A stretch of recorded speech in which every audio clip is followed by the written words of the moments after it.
It was a day America will never forget.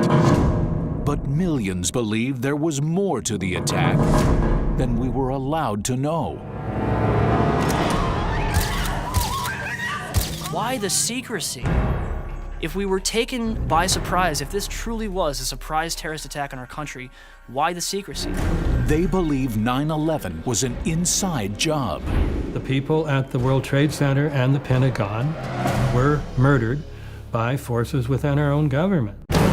Now science takes on the conspiracy theories. The reality is, this far out, no one has been able to provide a single piece of evidence that those buildings were explosively demolished. And the reason is, they weren't. Nobody will ever look at 9/11 the same way again. 10:06 a.m. United Airlines 93 is shot down. We demand the story. It completes something in us. And conspiracy theories are fairy story realities. They are a narrative that improves upon reality itself.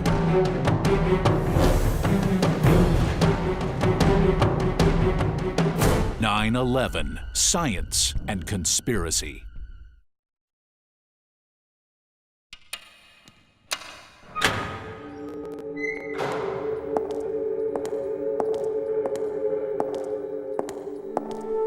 In a hangar in New York City, pieces of a tragedy lie in storage.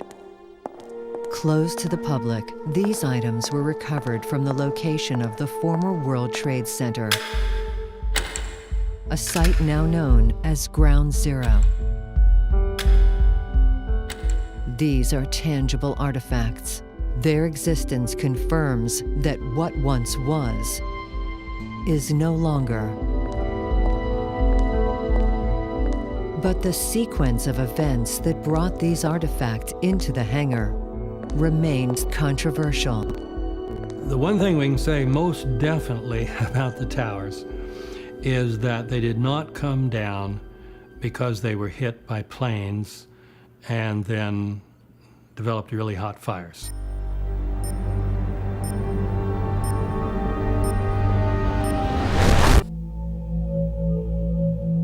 2,000 miles from Ground Zero, the ghosts of 9/11 haunt another location. On this test range, engineers conduct experiments that test the forensics of conspiracy, with results that only fuel the controversy. So I think you have to keep reminding the listener that you're not necessarily telling the truth, you're telling what the official story is. Well, it goes without saying, doesn't it, that any of us who argue against conspiracy theories are part of the conspiracy. Truthers argue that no member of the conspiracy would dare talk. The whole idea that somebody who participated in an operation like this would willingly go on the news and I took part of it is ludicrous. You should not be here. No, you've got it all wrong. We're honoring the fallen heroes from 9/11. Since its release in 2005, millions of Americans have viewed copies of Loose Change, a documentary that challenges the official narrative of 9/11. Was September 11th a surprise attack on America by 19 Islamic terrorists? Or something else entirely?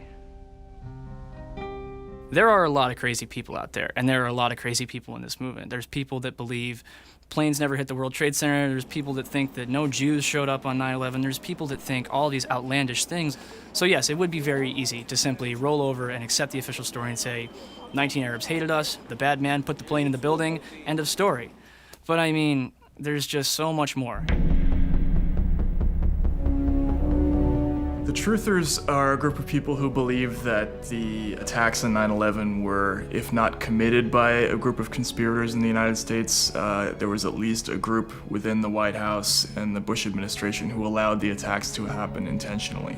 They believe it's either one of two things. Either it's what they call LIHAP, which is let it happen on purpose, or MIHAP, which is made it happen on purpose. Why are these claims being made? Is there any evidence that supports them? And why do so many people believe them? The official story is so insanely implausible. None of us professionals have ever seen a high-rise building collapse. Once you look at these facts and see how insane they are, they're moronic, actually. But none of them have collapsed completely, as we saw on 9/11. All I know is the American public does not know the truth about 9/11, and that is the truth about 9/11. To understand the context of conspiracy, we need to look back into recent American history. On December 7, 1941, the United States was attacked here at Pearl Harbor in Hawaii. On November 22, 1963, President John Kennedy was shot here in Dallas, Texas. And in New York City, the torn earth inside Ground Zero symbolizes another American trauma. These three catastrophes hang over their respective ground zeros and share more than traumatic impact. All three spawned conspiracy theories. One preeminent historian estimates that after the Pearl Harbor attack, 50% of Americans believed Franklin Roosevelt knew of the raid in advance, allowing it to happen in order to bring the United States into the Second World War.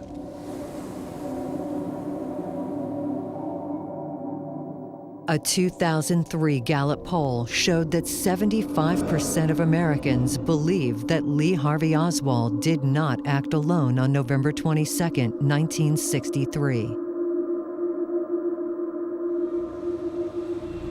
And in a news poll conducted in 2006, more than 33% of Americans believe the government either carried out the 9/11 attacks or made no effort to stop them. I believe that 9/11 is the culmination of a number of opportunities for a number of very powerful people. There were people that wanted to cash in on real estate. There were people that wanted to cash in on legislation being passed. There were people that wanted to cash in on the military-industrial complex and the stimulation of it that would happen immediately after 9/11. Conspiracy sells because it gives everybody out there a chance to understand what's behind it, what's going on. Not just the facts that the TVs and the newspapers are feeding us, but this big cabal behind it's controlling the scenes, controlling what's actually going on. It's a lot more fun. Adults like kids, they love to be scared. Conspiracies provide that safe scare. Aha, I'm actually smarter than the government. I know they're lying to me. I've got it all figured out because it really is a conspiracy, trust me. Now, many of the steps that we recommend will help prevent such a disaster from ever happening again. The government timeline of events has been consistent.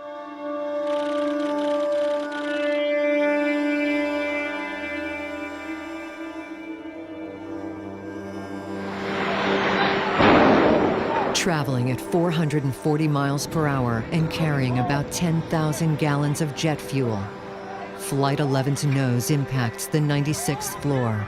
The profile of the plane leaves a gash extending from the 93rd to the 99th floor.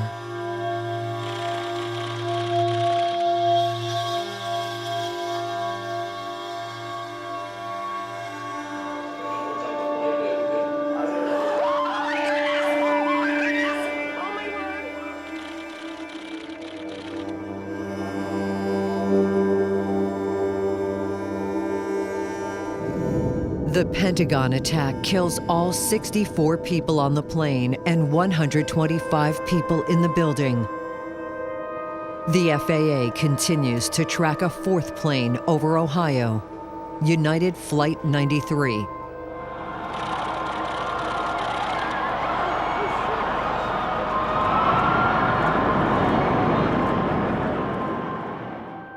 Five minutes later, at 10:03 a.m., Flight 93 crashes into a field in Shanksville, Pennsylvania.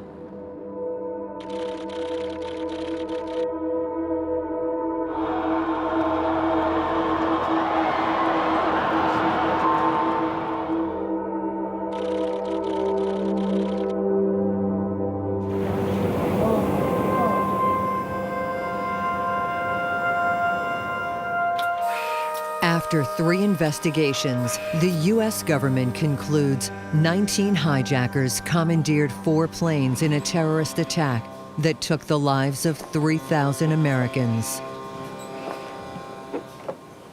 Some believe this official version of events is not only inconsistent with reality, it is an impossibility.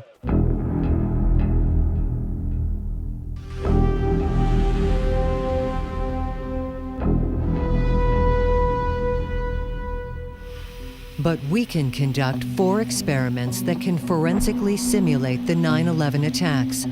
Experiments that challenge these conspiracy theories.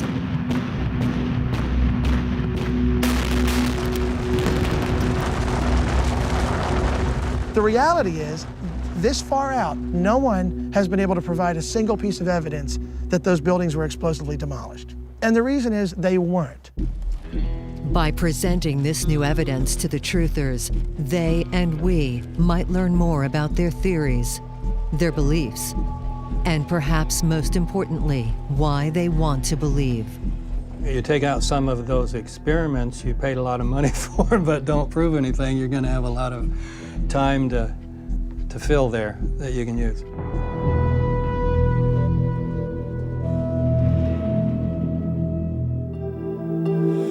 Many conspiracy theories exist covering every aspect of 9/11. Many ask questions that seem to have no answer. Many point out apparent discrepancies in the official story. Some are based on erroneous data. Others on data that cannot be explained. Of these many theories, 4 persist. One of the central tenets of the official investigation is that the collapse of the Twin Towers was caused by fire, initially fueled by the 19,000 gallons of jet fuel contained in the 2 airliners. The fires burned inside the Twin Towers and softened key columns, causing structural failure that led to the building's collapse. Truthers dispute this official explanation of how it happened. There was a lot of jet fuel, and it caused a big fire. Those fires went out very rapidly. They found no evidence that any of the steel columns had even gotten up to the temperature where they would begin to lose strength. While the jet fuel may have burned out quickly, video evidence suggests the building fires it generated burned until the towers collapsed. If the government was 100% forthcoming and wanted to squelch any doubt as to what happened, why have they controlled the evidence so strongly? Some truthers claim that official explanations serve unknown ulterior motives. Who was ultimately responsible for a lot of the things that we still don't have answers for? Answers to the questions that have been ignored, obfuscated, blacked out with magic marker. There is physical evidence remaining of the interior of the Twin Towers. Sequestered in a remote corner of JFK Airport is Hangar 17. Home to this remaining 1% of the World Trade Center steel. After their collapse, the debris was removed from Ground Zero. Much of it was sold for scrap metal or disposed of in dump sites. But some key artifacts were culled and stored for future display. These artifacts suggest the immensity of the collapse. It's very difficult to knock down something that's this massive. There's 1 million tons here that had to start accelerating and moving towards the ground. And what happened in this case is you had a whole floor where the fires were. That was 1 acre, and that steel was being softened by the heat of the fire. And as those beams bent and buckled in the heat, the whole floor started to collapse. And it may have collapsed just a little bit on one side and a little bit on the other. It may have taken a couple of seconds. But once it got some of its momentum, you had another 15 or 20 floors above it. Well, 15 or 20 floors is several 100,000 tons. Now you have a pile driver just pushing all the other floors down. Purdue University worked with the American Society of Civil Engineers to create a science-based simulation to show the impact from the inside out. Purdue decided to model the first impact to show how the American Airlines 767 penetrated the North Tower. They began by modeling the World Trade Center complex, 7 buildings on a 16-acre plaza in Lower Manhattan. This would be a living model of the North Tower from the inside out. Purdue used original construction blueprints, photographs, and construction data to create a wireframe World Trade Center structure. Every column, girder, and beam had to be in the correct place. They also created a scaled 767 jetliner, an aircraft with a weight of 141 tons, including 10,000 gallons of fuel. To model what this fuel load would do upon collision, Purdue launched fluid-filled aluminum cans to simulate an airplane wing impacting a steel column. A thermal camera captured the impact and fluid behavior. This raw data was also added into the sequence. Thousands of man-hours and 21 days of computer rendering were needed to show a total of 1 second of actual time. It took 2 years to complete the project. This is the final Purdue science-based simulation.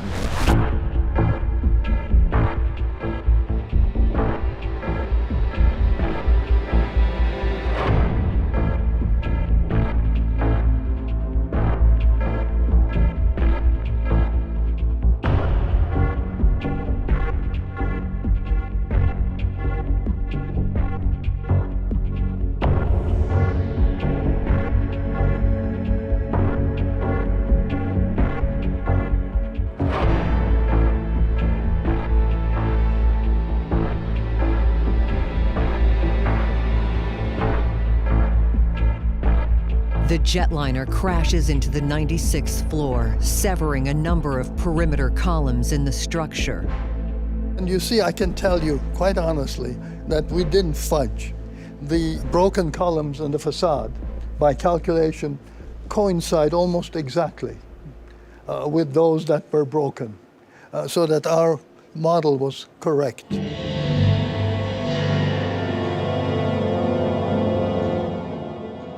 The simulation shows the impact from many different angles. Entry.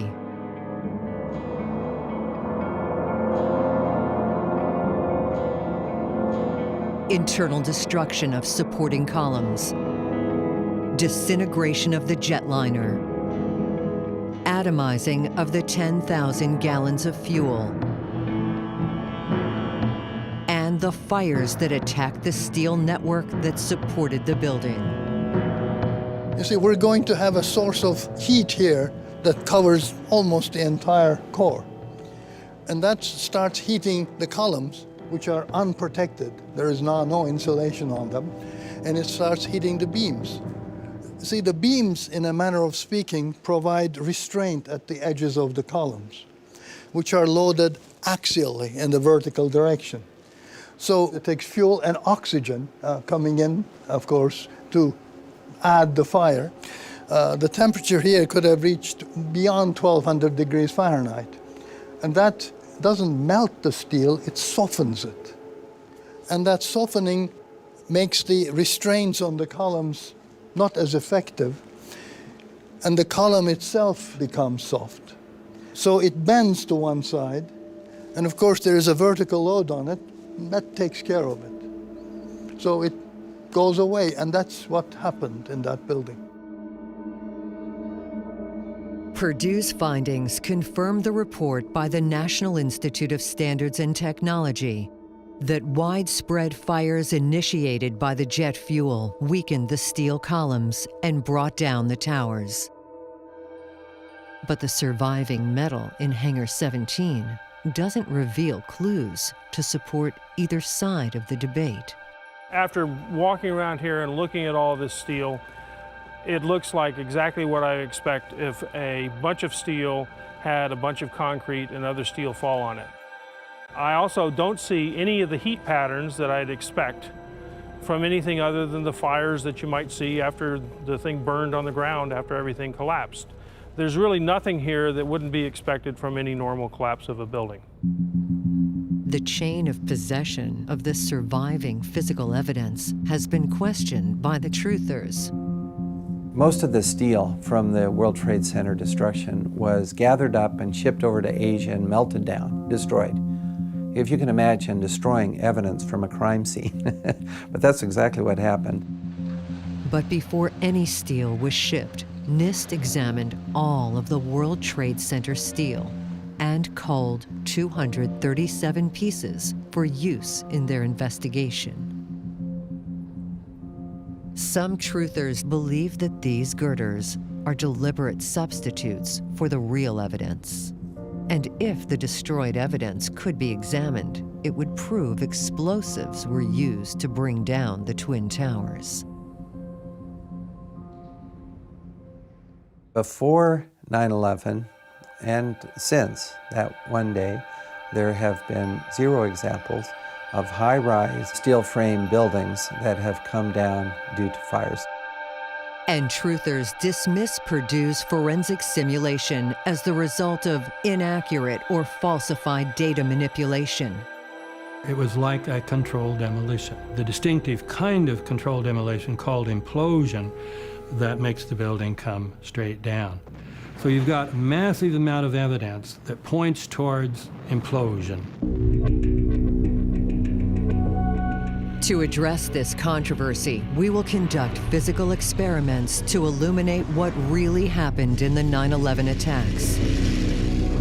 2,000 miles away from Hangar 17 in the New Mexico desert, jet fuel, 2,000-degree heat, and steel girders are about to be put to the test.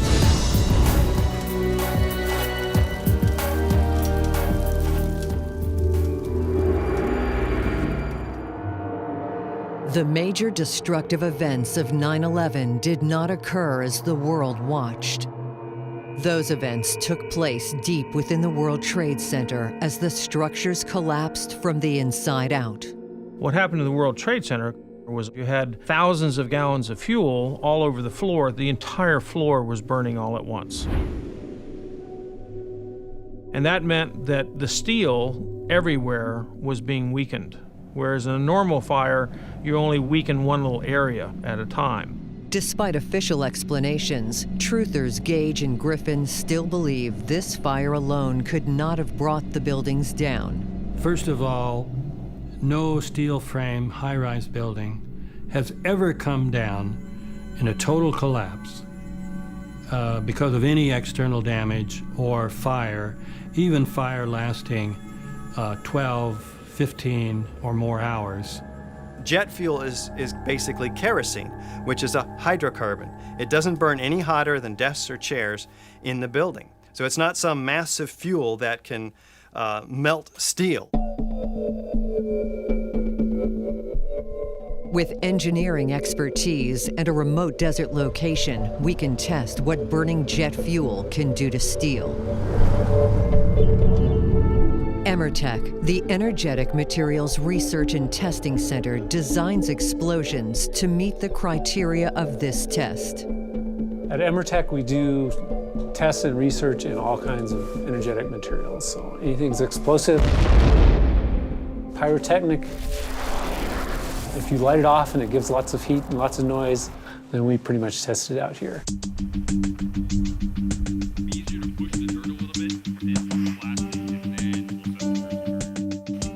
To show whether heat can really affect steel, an experiment will pit a 1-ton I-beam against 700 gallons of jet fuel.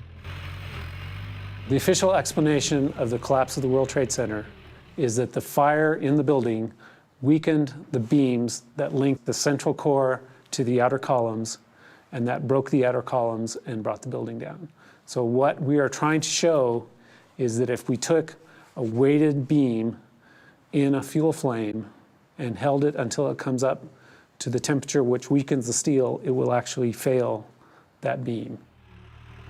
To melt steel, you have to get up to about 2,600 degrees Fahrenheit, and a fuel oil fire is not going to get hot enough to do that. But you don't have to get steel to the melting point for it to start weakening. In this test, a steel I-beam like those in the Twin Towers will be subjected to the heat from a jet fuel fire, the same flammable liquid spilled from the crashed airliners.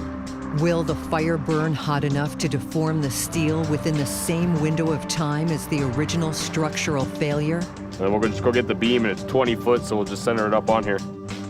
On one of the testing pads, workers construct a fire pit, which will contain a reservoir of jet fuel. Though the World Trade Center had fireproofing on the beams, the National Institute of Standards and Technology reports that material had been knocked off at the moment of impact. And where the insulation was dislodged, the temperature of the steel rose rapidly. So in our test, a bare beam is used. We're not doing an actual full-scale beam because to load a full-scale beam would take an immense load. And so we've scaled it back. We just have a small I-beam. It's a W8 by 18, which means it's 8 inches high, 18 pounds per foot. And we're loading it with about 3,000 pounds. Unless you want to tack them on, lift them and cut them off, tack them on. These weights ensure that the beam was scaled to match the design load of the steel. This beam is then placed over the fire pit.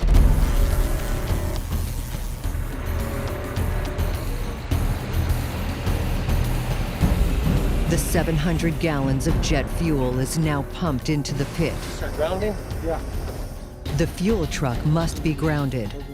Any stray spark could ignite the jet fuel. Ball valve open and then just control it with that one. The temperature of the fire is a critical factor. Therefore, a thermocoupler is set in place to monitor temperature. Basically, this is a liquid fuel. It's got to vaporize before it can burn. So we just got to get warm enough to start vaporizing and burn it. An electric match detonates the fuel 500 yards away from any personnel. And we put it in an empty box as a flotation device, so it'll float on the fuel for a little while.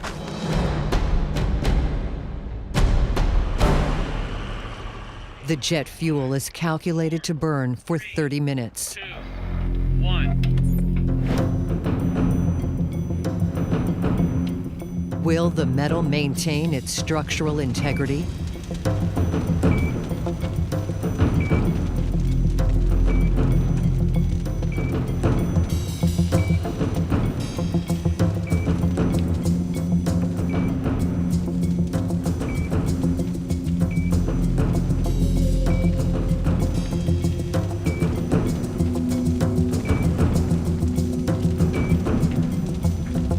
Within 2 minutes, the thermocoupler temperature peaked just above 2,000 degrees Fahrenheit.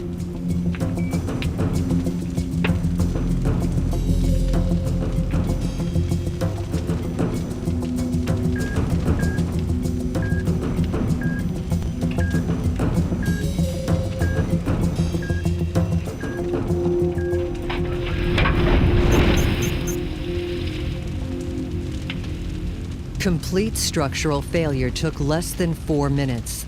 The steel twisted in the heat and the weights fell off. Obviously, in this environment where you're getting 18 to 2,000 degrees, the steel is not going to withstand its strength for more than about 5 minutes. This experiment concludes that exposed steel heated by jet fuel will commence to lose its strength far below its 2,600 degree Fahrenheit melting point. Within minutes, an unstable structure is created. In the World Trade Center, this heat would have been more than sufficient to soften the steel. And this combined heat and the weight of the structure would have caused deformation across entire floors. Of course, the World Trade Center managed to stand for more than 5 minutes after the impact. So they weren't seeing quite these kinds of temperatures. But still, this is showing that if you heat up steel, it is going to lose strength and it will fail.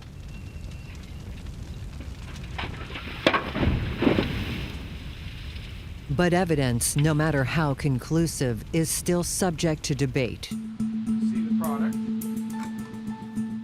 To fully understand the dynamics of an alleged 9/11 conspiracy, one must also observe how truthers process information that challenges their beliefs. Managed to stand for more than 5 We shared the results of this test with 2 truthers conversant with these fire issues. It is going to lose strength and it will fail. Okay, yeah, let's stop here. I think I know where this guy's going. He's going to test an isolated piece of steel. If so, that's a straw man argument. This test does not refute or even address the overwhelming evidence for explosive controlled demolition. David Ray Griffin, theologian and author of 8 books that posit the government's involvement in the 9/11 attacks. And Richard Gage, a practicing architect for 20 years, has designed numerous fireproofed steel-framed buildings. Gage believes the entire experiment is irrelevant, and it ignores his own conclusion that the collapse was due to controlled demolition. This is the reason I say that it's irrelevant, because they have experiments like this that show that steel weakens in fires.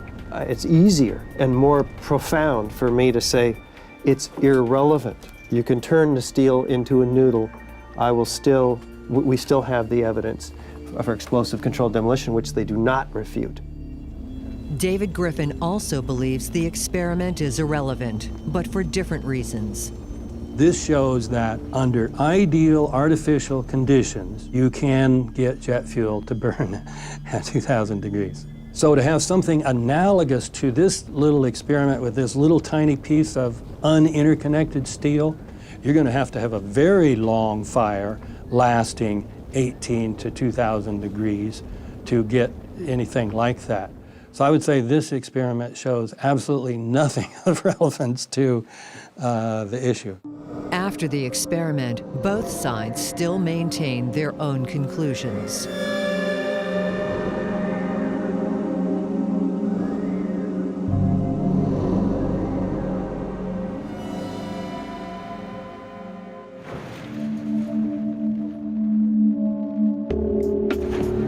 But both truthers and the 9/11 Commission would agree on one fact: the buildings clearly did collapse. They disagree on the cause.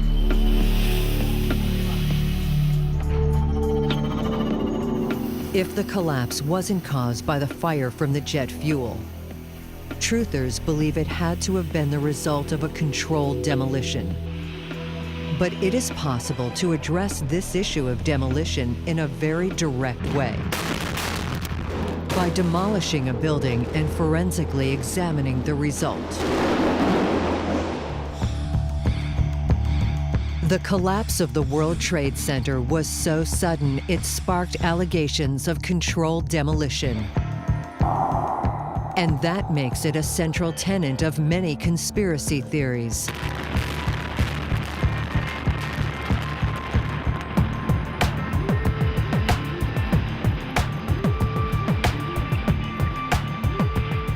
What we're looking at is the massive, overwhelming evidence for explosive controlled demolition of the structure.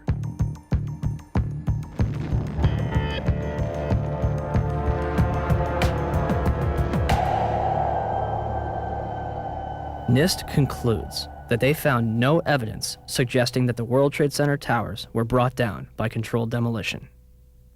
Where would people get an idea like that? Conspiracists base these conclusions on a series of visual observations. Number 1, the sudden onset of destruction. With fires, you tend to get slow collapse, and instead it moves all of a sudden as if there were explosives that took out the support, and then things start to move. Number 2, videos show isolated explosive ejections 20 to 40 stories below the demolition front. These are propelled by explosive speeds. That cannot be denied. Number 3, The towers collapse at free fall speed through the path of greatest resistance. How do you get the upper structure to fall at nearly free fall speed through all this material that's in the way?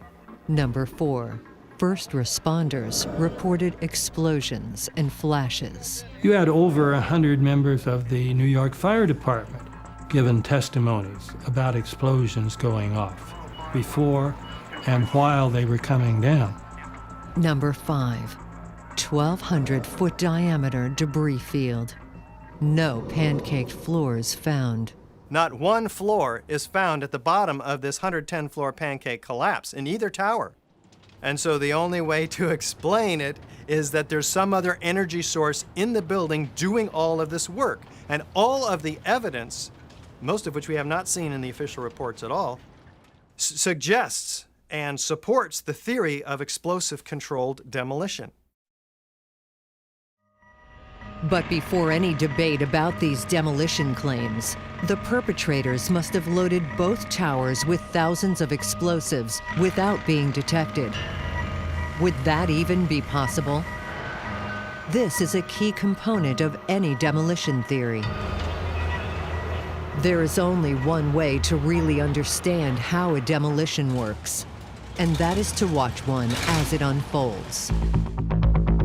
On a college campus, we followed step by step the complex process of explosive prep and loading destined to claim a 9-story steel frame dormitory.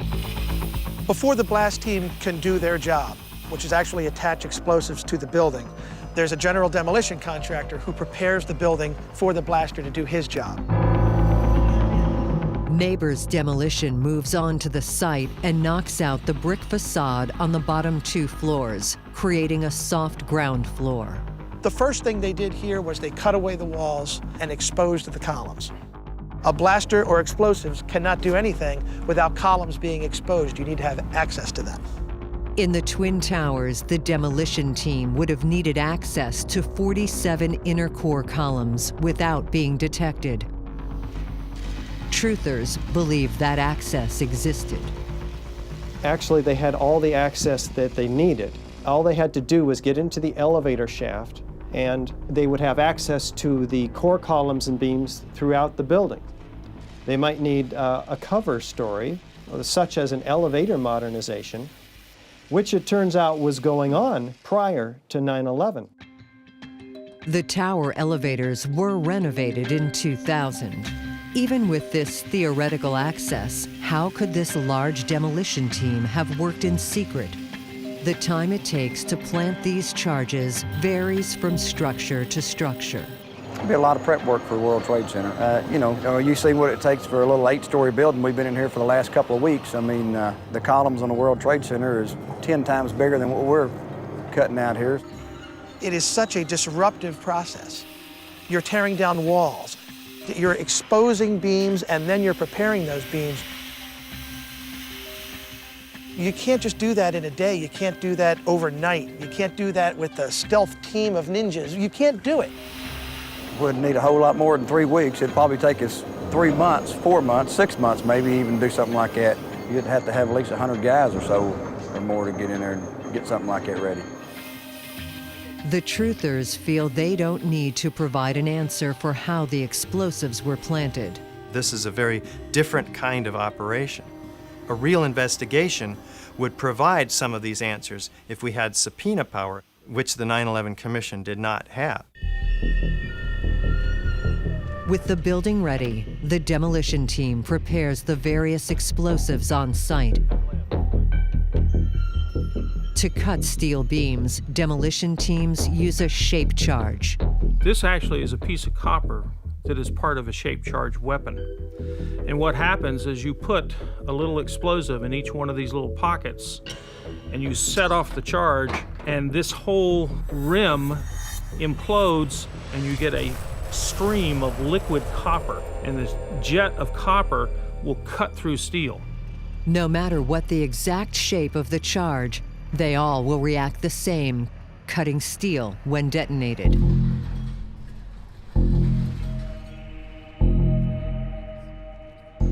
Now, personnel clear, and the demolition team places copper-shaped charges on all 24 support columns.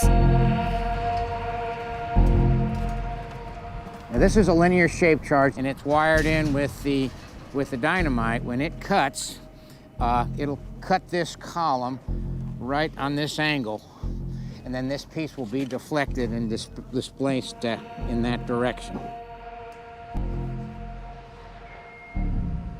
You have to do the math, but it's 400 grains to a foot, 7,000 grains to make a pound.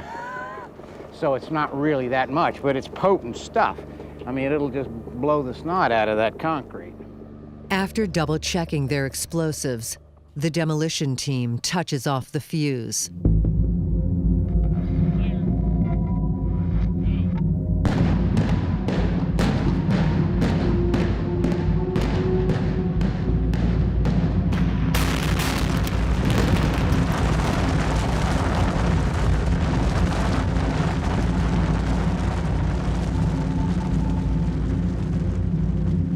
Buried in this pile of debris should be hard evidence pointing to implosion.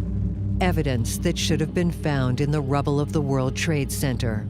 The search begins. Here's a piece right here, that blew away. Here's a whole rat's nest that's still tied into the building. You can't remove all of this stuff. Richard Gage disagrees with Blanchard's conclusion. It's a different kind of detonation. They would not leave detonator cords and devices as they do in traditional, more economical detonations. This is a very different kind of operation. There's a lot of circumstantial claims, a lot of innuendo, a lot of whack-a-mole, which you explain one thing away and they mention something else, and it never ends. But the reality is, this far out, no one has been able to provide a single piece of evidence that those buildings were explosively demolished. The truthers believe there may be an ulterior reason for the demolition experts' skepticism. The firms that do controlled demolition of high-rises work for the most wealthy people in our federal government. They cannot possibly support the controlled demolition theory and maintain their clientele. Projecting the manpower and time needed to place explosives in the 110-story towers exposes a major defect in the controlled demolition theory. The elevator upgrade referred to by truthers might have provided access to the core columns, but a large demolition team would still have needed to work in secret to break through the gypsum board walls and to cut through each column with an acetylene torch. The lack of any demolition evidence in the debris pile at Ground Zero also undermines this theory. But truthers believe the evidence, or lack of evidence, from our experiment points to the real source of the demolition. Brent Blanchard also talks about that there's no detonator core down in the debris piles. Well, we're talking about a very high-tech nanothermite, and its detonation mechanism is not even known by Brent Blanchard, much less us.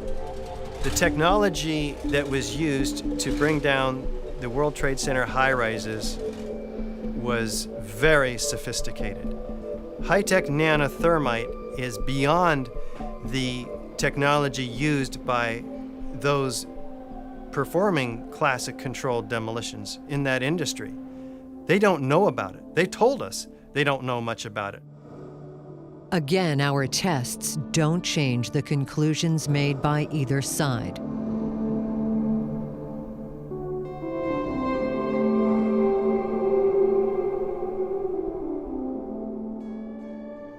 Molten metal exceeding 2,000 degrees Fahrenheit was discovered in the rubble of Ground Zero, underneath the Twin Towers and Building 7. Even with heavy rain on September 14th and 21st, a constant stream of fire retardants and water, described as creating a giant lake, these fires would not be extinguished until December 13th, 2001, making it the longest burning structural fire in history. If thermite was the key to the conspiracy, then we need to observe how thermite burns and destroys as well. And in the New Mexico desert, that demonstration is about to begin.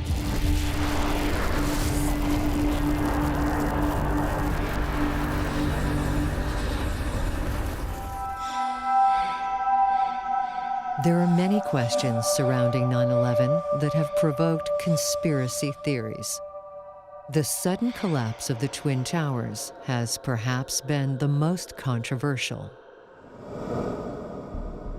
Although a search of the remaining beams and columns from the Twin Towers have found no evidence of an explosive reaction, some truthers are adamant that the towers were brought down by a controlled demolition, and these explosions were observed by eyewitnesses.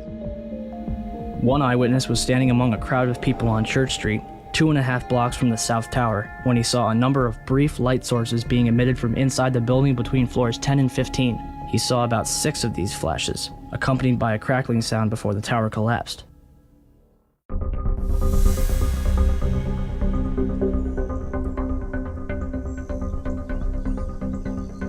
Professional demolition teams use a shape charge made from a C4 explosive to cut steel and send buildings crashing into their own footprint. So this is a commercial product, so basically you just apply it. Wherever you put it at, it's going to start firing. It's going to fire molten metal directly into the column and go right through it like it wasn't there. An explosion sends a stream of molten copper cutting through the steel.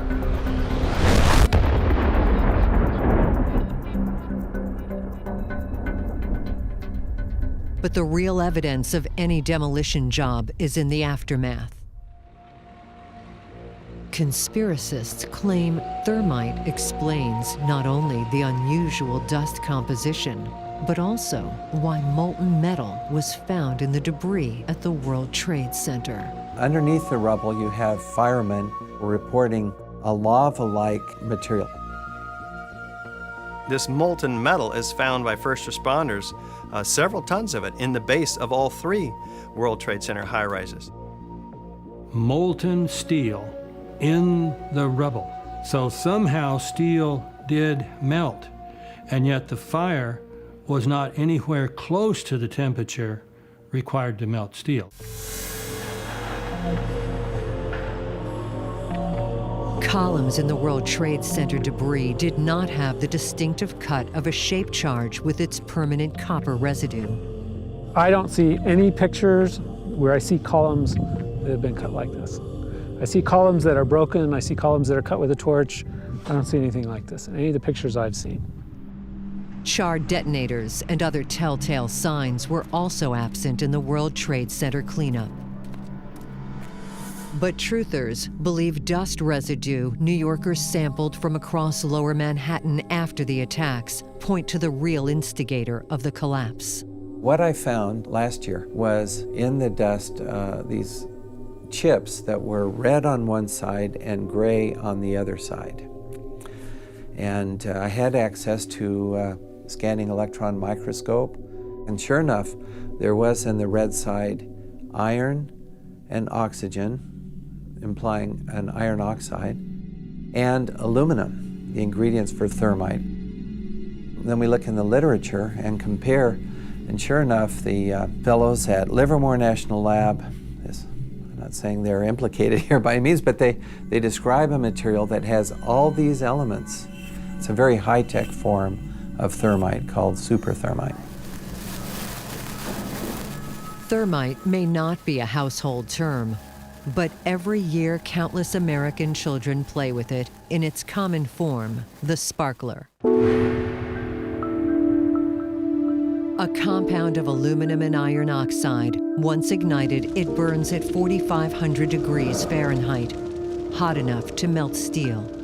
Although truthers blame thermite for these sparks flowing from the South Tower, Thomas Eager says there are other, more logical explanations.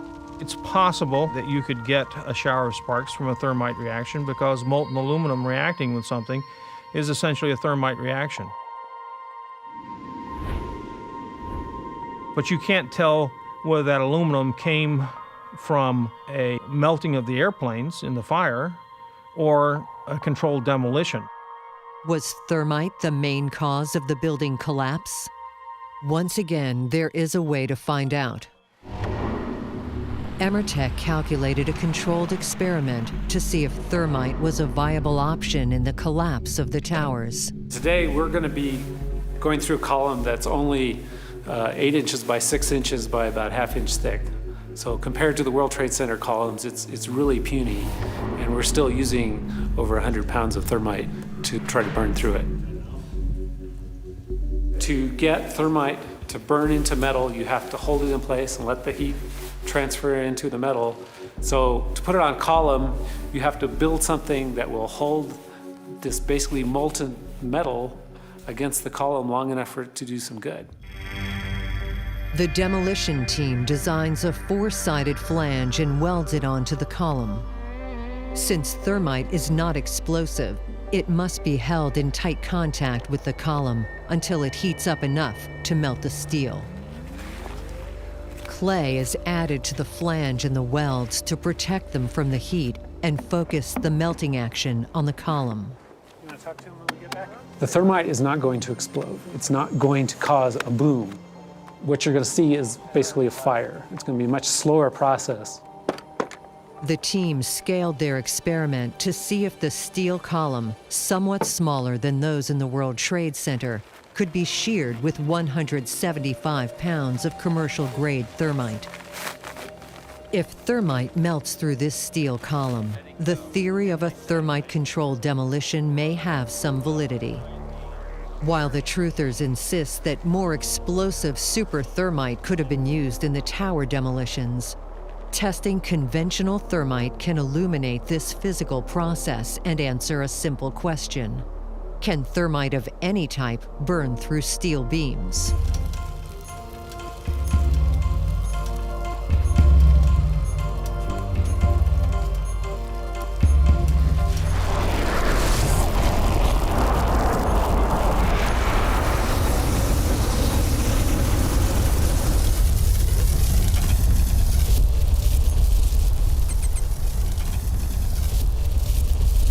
Lining it with clay wasn't a total success. We can see where the clay broke off. But it looks like most of the material just basically boiled out, and we did not get that heating action that we wanted on the column. Despite 175 pounds of thermite packed around the steel column, it remained undamaged. Our results seem clear.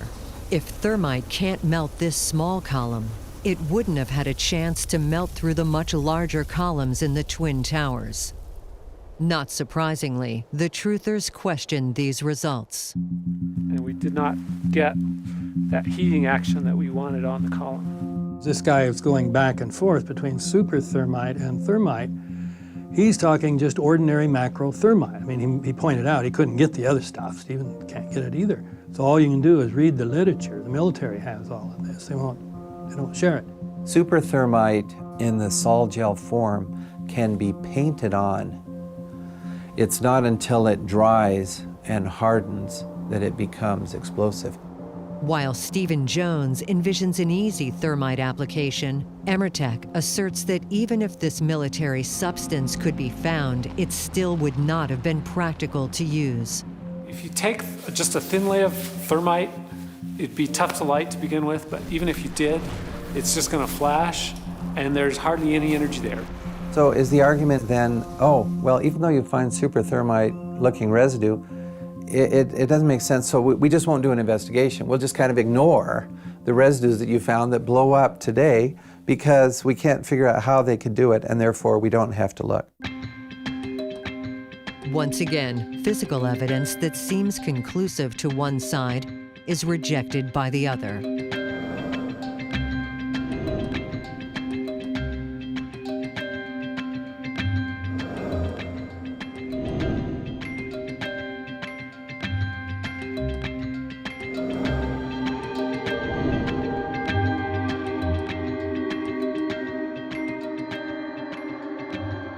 Nowhere is this dichotomy more pronounced than in the events that took place at the other ground zero of September 11th, the Pentagon.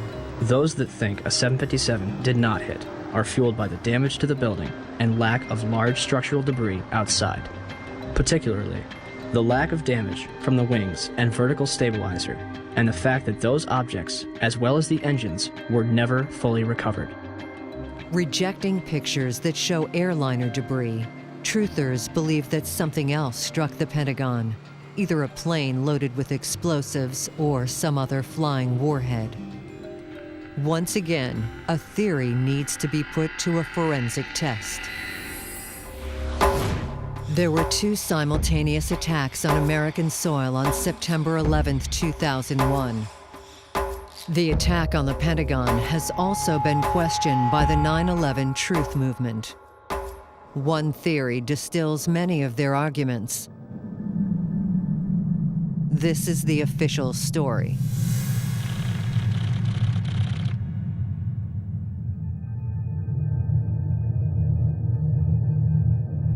About 30 minutes after takeoff, the plane is hijacked and is turned towards Washington.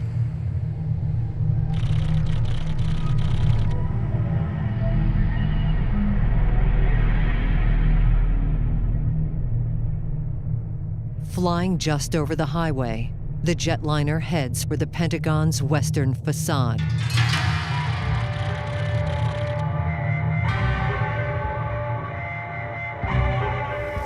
"189 people are killed." Purdue University analyzed this sequence of events and created a visual simulation of the attack. We had the plans for the Pentagon, all the details, right down to the last reinforcing bar.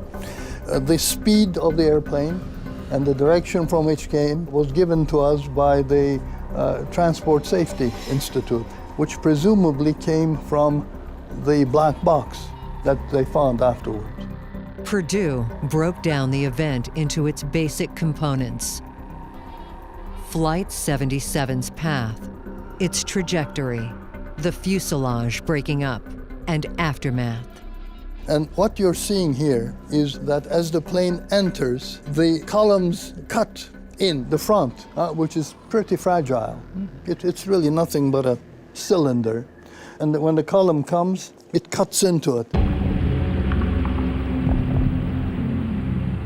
The Pentagon building itself killed no one.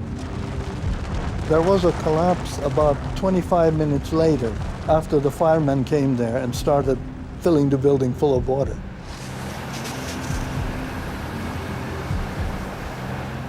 An FBI diagram shows where the bodies of the airplane's 64 victims were found. And that too shows the progress of the airplane into the building. The pilots, their corpses are in front, and the people who were sitting in the back of the airplane, you find their bodies further in, so that the debris was floating in, sort of like really a lava flow through the building, depositing itself as it went along. I have no doubts about the fact that the structure was hit by an airplane. If the nose caused this hole, where's the rest of the debris from the plane? So what could blow a 16-foot hole in the outer ring of the Pentagon, smash through 9 feet of steel-reinforced concrete, and leave another 16-foot hole? A cruise missile.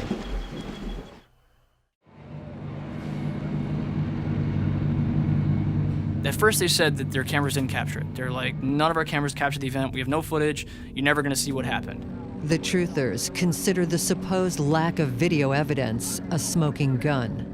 From the eyewitnesses that I've spoke to, stretching as far back as a mile away from the Pentagon, they all saw a large plane headed for the building. With that being said, what may have actually struck the building, I can't prove. David Ray Griffin denies that there was any trace of any airplane at the Pentagon site. What we are confident of is what didn't happen. The damage to the Pentagon was not caused by Flight 77 crashing into it. First of all, there was no physical evidence at the scene of any kind of airliner. Patrick Smith is an author and commercial pilot who writes for the online publication Salon. I think the wreckage that you see at the Pentagon is perfectly consistent with an airplane going several hundred miles an hour into a reinforced masonry building. You know, that's not a normal airline crash where you tend to have large chunks of the plane still intact. David Ray Griffin has a different opinion. You had people outside the building, you had people inside the building. They all reported no big pieces of an airplane. The government tells me it was Flight 77, but I haven't seen any serial numbers. I haven't seen any wreckage positively identified from Flight 77, and I don't think that Hani Hanjour could have pulled off the maneuver attributed to him. You know, he was basically just up there flailing around. I think the maneuvers, for lack of a better term, that he was performing, you know, proved him to be the crappy pilot that he, by all accounts, was. Some truthers insist that the damage to the Pentagon, gaping holes without a telltale wing or tail imprint, could only have been made by a missile or bomb. Is it possible that a commercial airliner could account for this hole and this catastrophic damage inside the Pentagon? We asked Emertech to develop a two-part test to examine this issue. First, they will launch a projectile into a simulated structure. That damage pattern will then be compared to the actual Pentagon pictures. Second, they will plant a bomb in this same structure, and after the explosion, again compare that debris field to the same Pentagon pictures. We're going to look at the difference between a projectile striking a structure versus an explosive event in the structure. So I'm trying to see that a plane striking a building is different than a missile striking a building. This 1,000-foot steel rail is built for speed. What we're trying to do is get the projectile moving at 500 miles an hour, about the same speed as the aircraft. The sled track will launch a projectile propelled by a 5-inch rocket motor. This orange tube is actually an approximation of the airplane because of the fact that it's just a thin wall, aluminum cylinder, which in effect is all an airplane is. This just doesn't have the wings, the tail. We want to just leave it as the cylinder shape so we know where it goes and impacts our target. Purdue asserts it was the impacting body of the jetliner that did the damage. The wings were of little consequence because the Pentagon was so heavily reinforced. Workers position a 4-ton steel backstop to prevent the 500-mile-per-hour sled from impacting the Pentagon target. We are not recreating the Pentagon. We just have some common building materials as our target. So I'm not claiming that this is a simulation of the actual event. I'm just trying to show the difference between a projectile striking and an explosive event. 10 spaced cement boards make up a scaled-down target mirroring the 5 rings of the Pentagon. The projectile is strapped onto the sled. Once the optimal speed is obtained, blades slice the webbing to release the projectile. You'll see that we'll hit and impact both knife blades at the same time. There's one on this side and one on this side. Workers prepare the target and move it into place. Rocket motors are always considered dangerous because they're a low voltage initiated item, and they're also radiation hazard. They also have a lot of fire and heat. They can detonate if they're mishandled. The demolition team is secured inside a blast-free zone,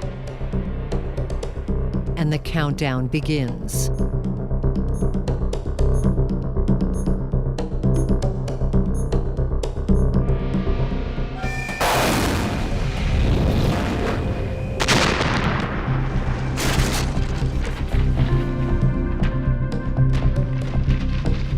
The first test is a failure.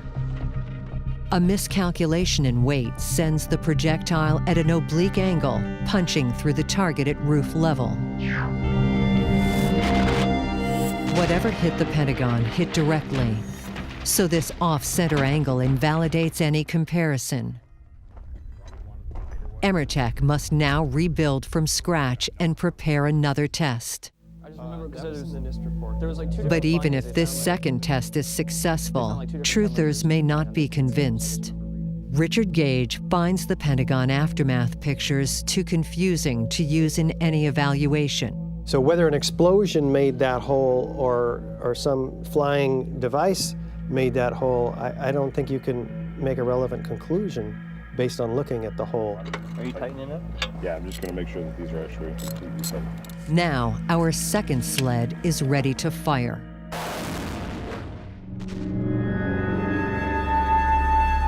Truthers claim American Airlines Flight 77 did not hit the Pentagon on the morning of September 11, 2001.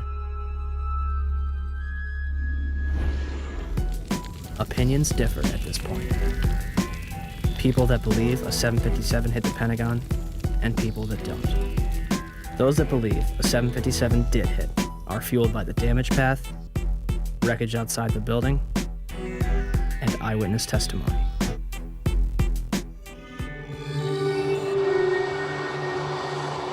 Truthers believe that an explosion or missile caused the damage at the Pentagon. We shouldn't need another wake-up call. The official story declares that a jetliner with 64 passengers slammed into the reinforced limestone building.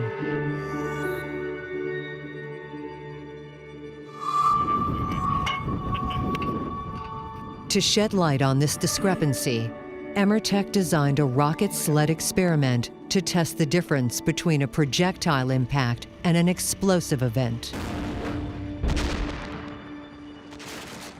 But due to a miscalculation in their projectile scaling, the impact on the structure was inconclusive.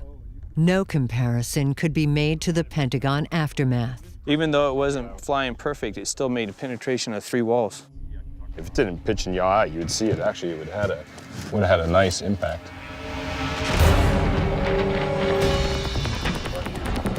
The team prepares a second projectile and a new rocket sled to carry out their original experiment. So we've added some more grout to this tube just so it'll carry through the structure, and we're just getting ready to go. Again, the team is sequestered for the countdown and launch.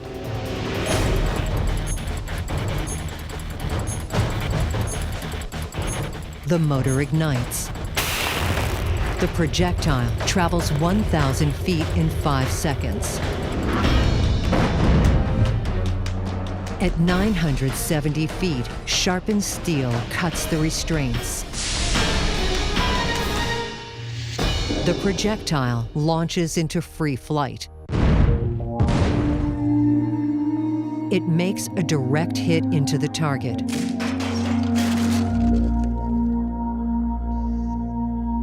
This time, the experiment is a success. And we can see damage is projecting from the front to the back, and it's about the size of our projectile all the way through. The results of this test show what the impact looks like.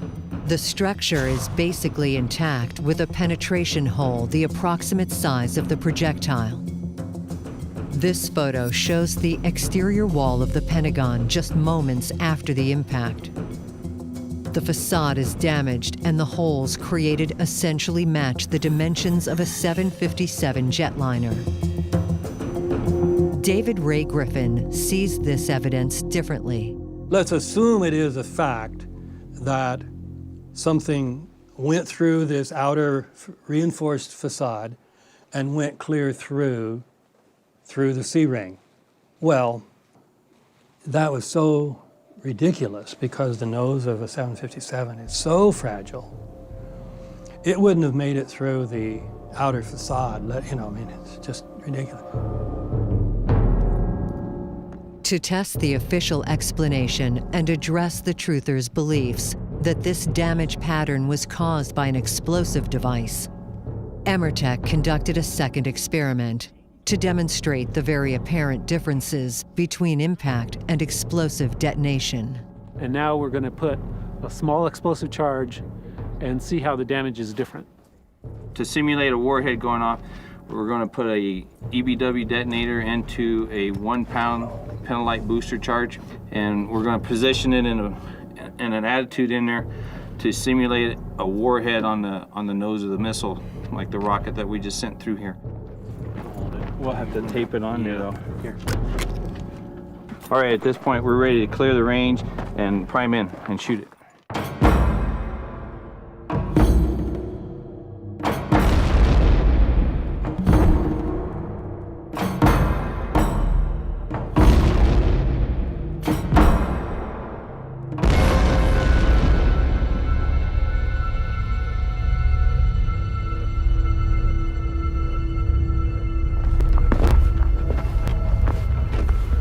Okay, so here's the remains of our structure.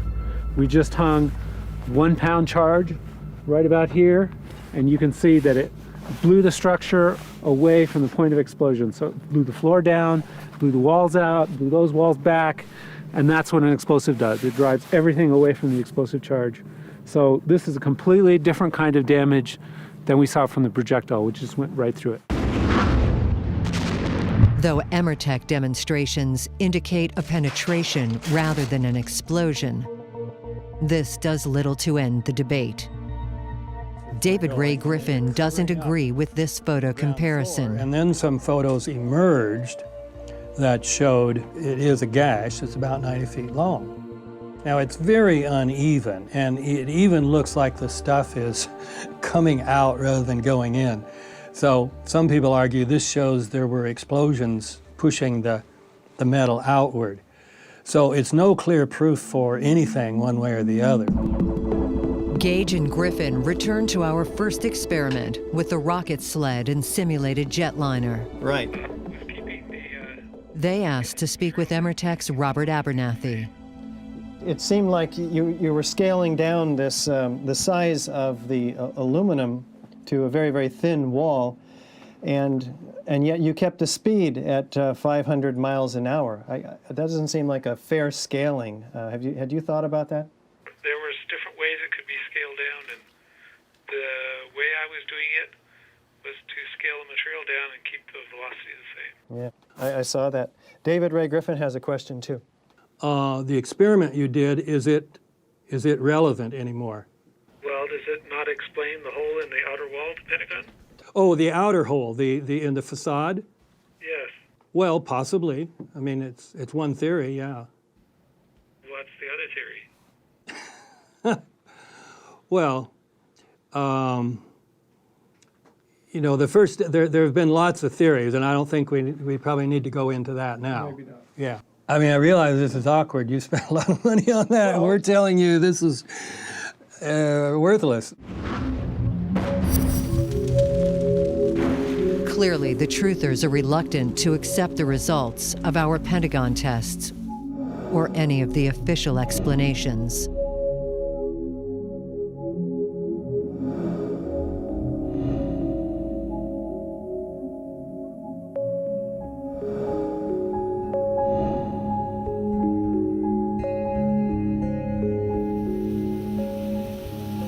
The truthers are determined to believe that the official story is wrong. The experiments, the arguments, the government investigations, it makes no difference. But if the official story is wrong, what story is right? Who was behind this catastrophe? How is this complicated attack pulled off? While our truthers find fault with the official account, they are reluctant to provide their own operational theory. We're not conspiracy theorists. We're looking at the science-based, rational facts found at the crime scene and otherwise available to us. We make recommendations for a new investigation. It's up to the American people to demand a real investigation with subpoena power that may reveal who may have done it, how they did it, what are all the surrounding circumstances. We don't speculate about those matters. It's beyond our purview. All these questions, why did they do this? Why did they do that? Those could be answered easily enough. You put people under oath, you threaten them with prison, you offer the underlings amnesty if they tell the truth, immunity. How do you find out who did it and how in detail they planted these charges? Well, that requires a formal criminal investigation. We need the other side. We need the subpoena power of a committee to ask people. But if the official story is wrong, something else must have happened on September 11th, 2001. Though many truthers shy away from positing their own theories, one very elaborate explanation for the events of 9/11 has been proposed. And by dissecting this theory, we can illuminate insights into both the conspiracy and the truthers who believe it.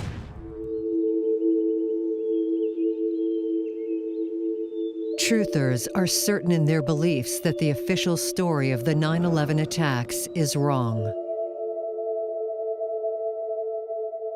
And when confronted by any evidence that questions their beliefs, that evidence is rejected. This is an inside job that the people at the World Trade Center and the people at the Pentagon were murdered by forces within our own government. That's clearly what most of us in the 9/11 Truth Movement believe. David Aaronovitch has recently written a book that examines the world of conspiracy theories and truthers. He is skeptical of both. As long as conspiracy theorists are confined to raising what they call disturbing questions about the official theory, they're on safe ground. But as soon as they get into the business of saying what their theories are, clearly what we think happened, then they have to begin to meet some evidential tests too. And it's at this point that conspiracy theories inevitably falter. But there are parallel theories about the events of 9/11. One theory that gained traction on the internet suggests that the real planes were diverted and remotely piloted rogue planes loaded with high explosives took their place. Our experiments have shown both the difficulty of placing charges in the World Trade Center and that a cruise missile hitting the Pentagon is an unlikely scenario. However, there is another theory that proposes a different plan of attack that can account for both the precision and destructive impacts measured in our 4 tests. In this scenario, 4 commercial passenger jets take off as scheduled. Here is a timeline of this theory.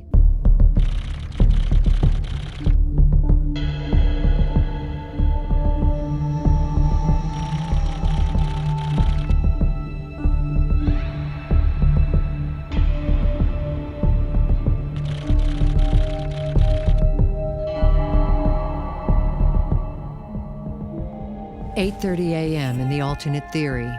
A rogue plane painted to look like the real thing assumes the flight path of American Airlines 11, which is diverted to a secret airfield controlled by the military in Pennsylvania.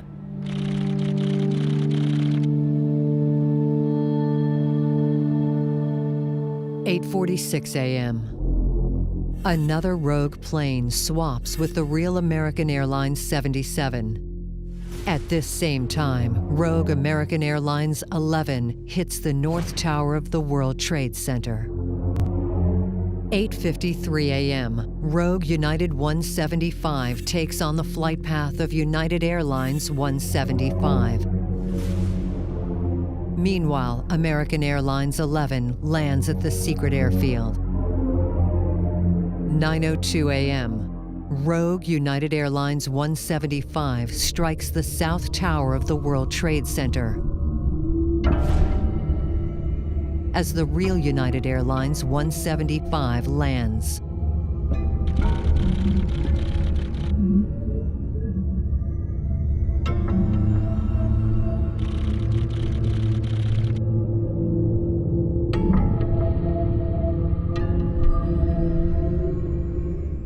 "9:37 a.m.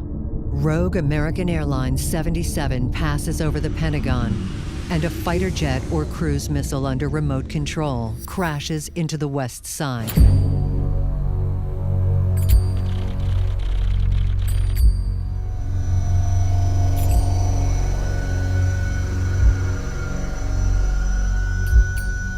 10:06 a.m., United Airlines 93 is shot down, eliminating all innocent witnesses.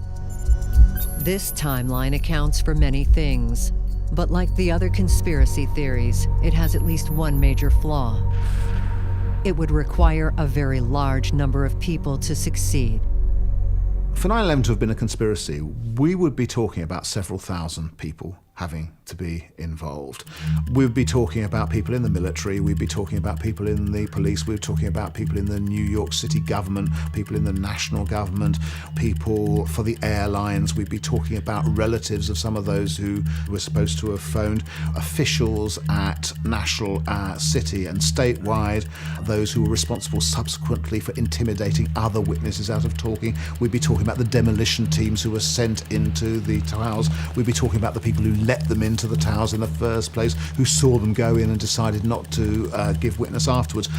Thousands and thousands of people. So obviously the U.S. government has a long history of being involved in all kinds of shenanigans and dishonest things, but this is so far beyond the pale. This would be a conspiracy that would have to involve thousands, if not tens of thousands of people, and it involved the slaughter of 5,000 or 6,000 people, and there were just so many moving parts, and that's just not the way the conspiracies work in real life. It's too massive and too messy, and it just involves too many people for them to pull off successfully. Award-winning author David Baldacci has made conspiracy his business. His recent best-selling series involves conspiracies at the highest levels of government. He believes his fictional stories are more plausible than these conspiracy theories. I could build a conspiracy theory out of pretty much anything, you know. It's just the not knowing that bothers people, the not knowing absolutely. JFK was probably the most classic example of that. People don't want to believe it was one guy. And they don't want to believe it was one guy because they don't want to believe that in some ways one guy was able to do that, because that means that we were just inept. Even in a fictional context, Baldacci believes that the more participants, the less likely a secret can be preserved. I've read a lot of the conspiracy theories about 9/11 on the internet and news, all different venues. And for me, all of them are too complicated. Conspiracies are only as strong as its weakest link.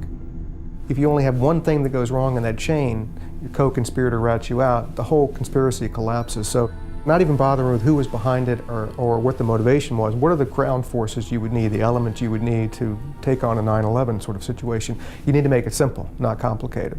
The amount of money that would have had to have been involved in planning this conspiracy, it just boggles the mind. I mean, you think about all the different people who would have had to have been on the payroll, the hijackers themselves, the people in the Air Force who allowed it to happen, the people in the press who turned a blind eye to all this, the White House officials who covered it up, the FBI people who conducted the phony investigation, the 9/11 Commission report people who conducted their phony investigation, all the members of Congress, people like me at Rolling Stone magazine who refused to investigate in order to further their careers or whatever it was.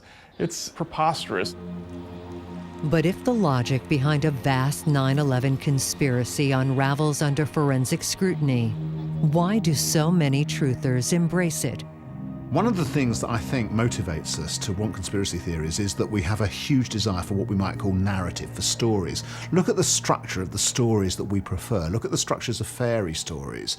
They are made in a very kind of particular way. And conspiracy theories are fairy story realities. They are a narrative that improves upon reality itself. You would have burned up all the fuel that was present. So you wouldn't have everything. It is clear that people who want to believe will believe. But why? Stop. We don't refute every detail. We refute most details. The answer may lie as much in the past as it does in the present. Nobody wants to feel like they were just beaten by just one person, random guy who picked up a gun and had, you know, a vague idea of what he was going to do. He went up into the book depository building, opened the window, and blew away the President of the United States with a lucky shot. Nobody wants to believe that. It's human mentality to want to build complex scenarios to answer simple questions. And I think that was JFK, Marilyn Monroe, 9/11, you know, the list can go on and on. George Mercouris. Deborah Merrick. Raymond Joseph Metz Millions of people around the world believe the truth behind 9/11 has not been told. We have been and continue to be lied to about the events of September 11th, and that elements within the United States government and mainstream media continue to cover up the truth. I think that is one of the reasons why an actual investigation hasn't been brought forward, because it would still be an investigative body within the jurisdiction of the United States government. There would still be a way for the investigation to be compromised. And I feel that our country, our government, and our mindset as a whole would not be where it is today without 9/11. And I don't think it's by accident, I think it's by design. Recent history provides parallels to the 9/11 truth movement. There are 3 locations in America that mark a recent national trauma and the birthplace of a conspiracy. Pearl Harbor, Dealey Plaza, and Ground Zero. There might be a map into the dark heart of these common grounds. Author David Aaronovitch has examined from an historical perspective the rise and the rare fall of conspiracy theories. There's a really interesting comparison to be made between the 9/11 conspiracy theory and that which was widely believed by the American right about Pearl Harbor. They believed, because they were defeated in their desire for America not to go to war by the very fact of Pearl Harbor, and they rationalized it by saying that Roosevelt had brought about Pearl Harbor on purpose. And there's something very common to that with the theory about 9/11, which is that in order to get his war in the Middle East, which for some reason he'd wanted, Bush had effectively done the same thing. He had brought about, or actually made happen, the attack on the Twin Towers. And there's almost, I feel like, a kind of perfect symmetry between the defeated anti-war people of 1940 and the defeated anti-war people of 2001. In the case of JFK, there was the suggestion that America was the kind of society that spawned people who would cut off very promising national leaders in their prime. You know, the Lee Harvey Oswalds. One of the things that we've got to remember about both the murder of JFK and 9/11 was the enormous trauma that they caused. I mean, real psychological damage. And in the case of 9/11, that America was so hated abroad that people would want to do this to it. In a way, a kind of less traumatic explanation, in a funny sort of sense, was that there were shadowy forces at work in the government that actually were responsible for both. That explanation was slightly more tolerable than the real explanations were, that the world was an incredibly difficult place, or that there were people in American society who were deeply troubled and who had been and always were likely to cause mayhem if given the chance. What we do is we ask questions of people who really know the answers, and we come to our own conclusions by surveying all the answers to all the questions that we asked. And I've asked dozens of structural engineers and scientists about what happened on 9/11, and the answer I uniformly get from credible sources is, overall, the story tends to be supported by the evidence. They did it in order to get their wars, their oil, and in order to impose tyranny on the American people. Some experts believe there is a strong psychological component to these belief systems. I talked about conspiracy theories with friends of mine and acquaintances who work in the fields of psychoanalysis and psychotherapy. Not least because one of the major explanations always given is that people are paranoid. Two things came out, really. First was the desire to have a story always that is better than reality. We demand the story. It completes something in us.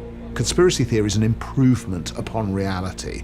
Somebody has designed the whole thing to happen exactly like that. There are no accidents, there are no contingencies. And as one friend of mine put it, the thing about paranoia is that there is something worse than paranoia. Is what he calls the catastrophe of indifference.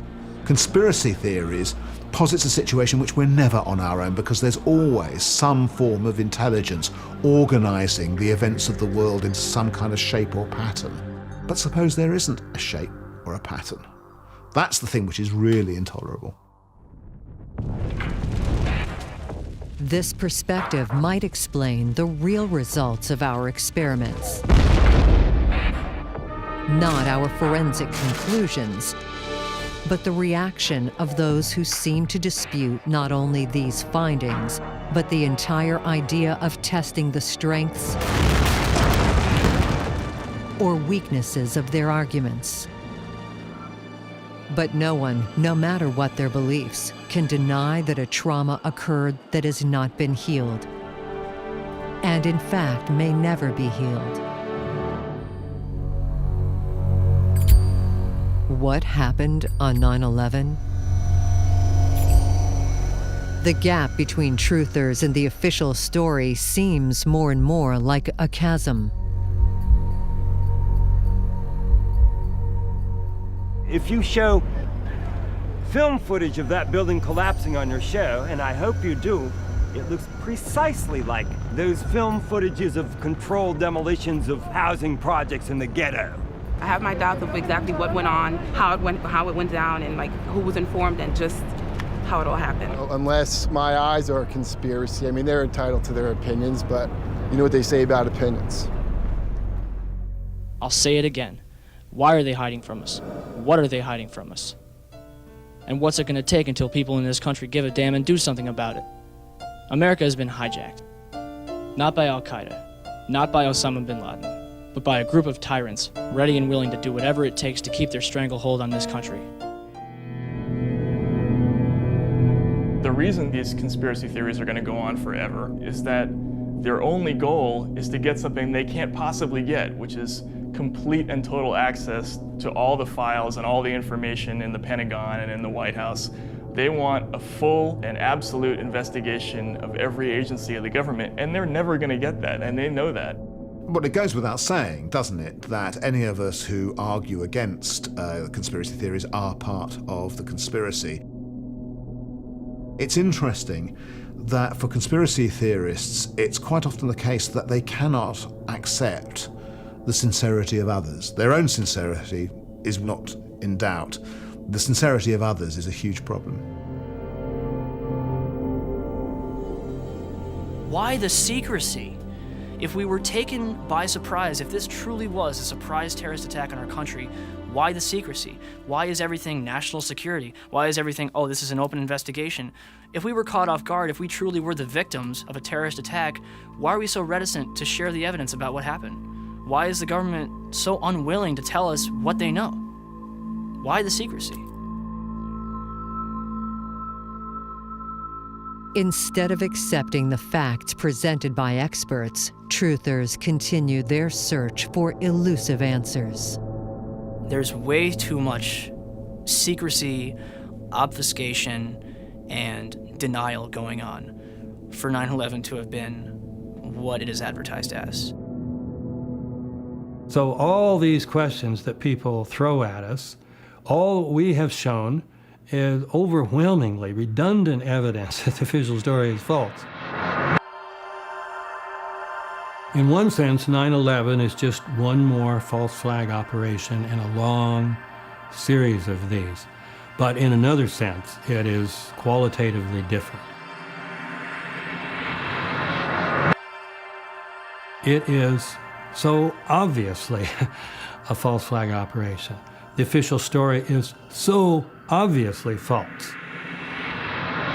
It is the biggest, most complex false flag operation of all time.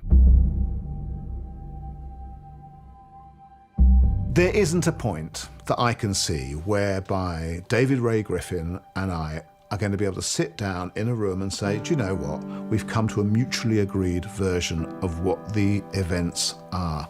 I can't see any way in which this quasi-religious need to believe in the conspiracy, which has been grown and which is confirmed with every meeting they undertake, with every email they send each other, is going to be dissipated.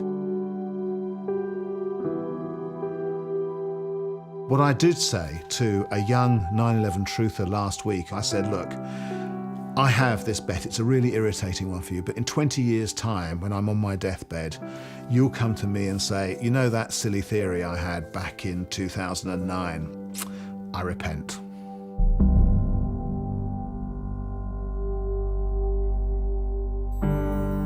The truth about 9/11 may never be agreed upon. Here, that debate seems strangely out of place. This is not just a hangar full of wreckage. This is a still open wound, and that wound cannot, will not, and perhaps should not ever be completely healed.